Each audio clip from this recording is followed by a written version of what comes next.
everyone.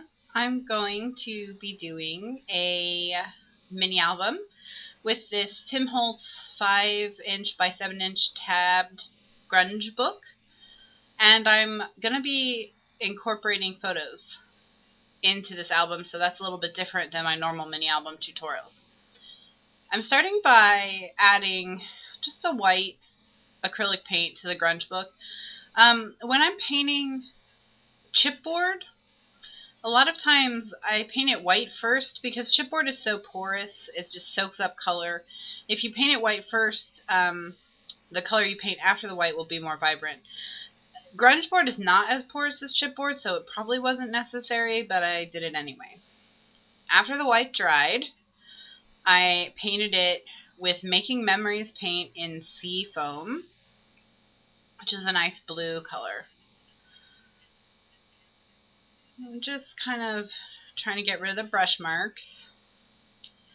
Now I've taken a piece of paper that I've torn, and I'm going to put Versamark just on the cover that's showing there. So I'm using this torn paper as a mask. And I'm going to spray white ultra thick embossing powder on that portion of the cover. And then I'm going to heat set it.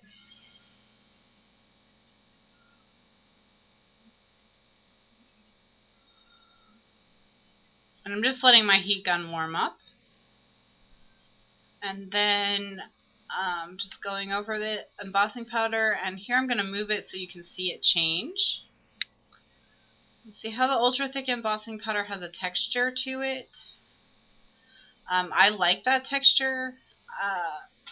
I associate, this album is about the Miami Seaquarium, and I associate kind of like a wet concrete feel with that place. So that's kind of what I was going for with the texture on this album. And I'm now covering the entire album. I covered it in Versamark, and now I'm covering it in ultra thick embossing enamel in clear, which I'm also going to heat set.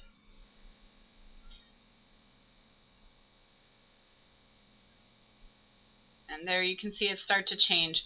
Now you see how it has those white streaks? The clear ultra thick embossing enamel will only get those white streaks if you heat it too much and you scorch it. Now I did that on purpose because I wanted it to be kind of white and blue and have a little cloudiness to it, sort of like clouds in the sky or foam on the ocean. But normally, if you don't overheat it, it won't do that. It'll just be clear.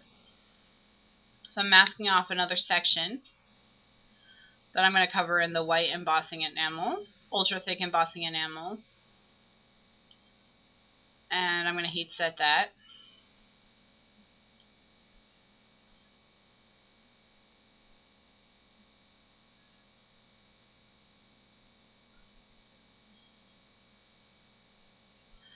And now I have Grungeboard that I'm going to use to make my title, which is Seaquarium. And to get all the letters from the same Grungeboard font, I actually had to use multiple Grungeboard textures because I had already used some of these letters before. So what I'm going to do is I'm going to cover them in a very thick layer of Making Memories paint, this time in lemon. And the reason I'm making the paint extremely thick is so that you won't notice the different textures of the letters. They'll all look the same. After I cover them in paint, I'm actually going to dip them into more clear UTEE, ultra thick embossing. And I'm going to continue until I have done all the letters. So they're all getting covered in yellow, and then they're all getting covered in ultra thick embossing enamel.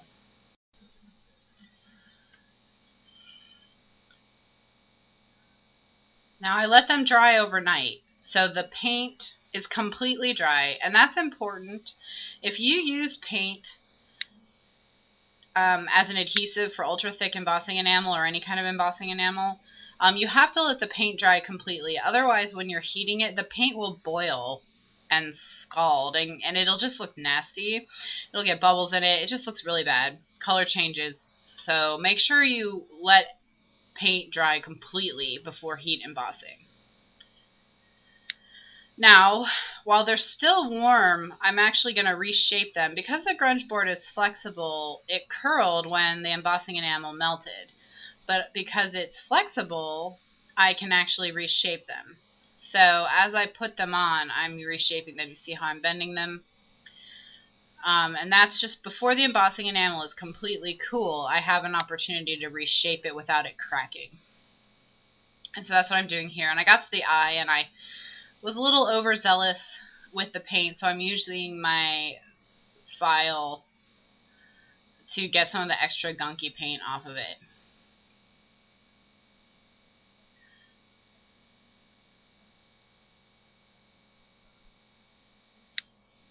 Okay, so that's done, and I noticed that the cover had curled a little bit too, so later on I'm going to flatten the whole thing. Because I'm sticking grunge board, which is not very porous, to embossing enamel, which is not porous at all, pretty much the only adhesive I can use is Glossy Accents. So once all the letters are glued down, I'm actually just pressing it flat. I did this for quite a while. I probably did this for about a minute. I'm not going to show you the whole thing, but I'm just really trying to get it as flat as I can. And there it is. You see how it's all shiny and wet looking? Okay, so now I'm going to incorporate some memorabilia. This is a piece of a map that they gave us at the park that I mounted on white cardstock and rounded the corners with the We Are Memory Keepers corner chomper. And now I'm putting the map on the back of the front cover. And I tried punching the holes, but that didn't work very well. It was just too thick.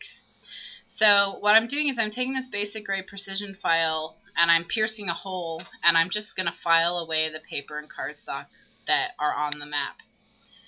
And I thought this was a really fun way to incorporate some memorabilia into this album as well as just pictures.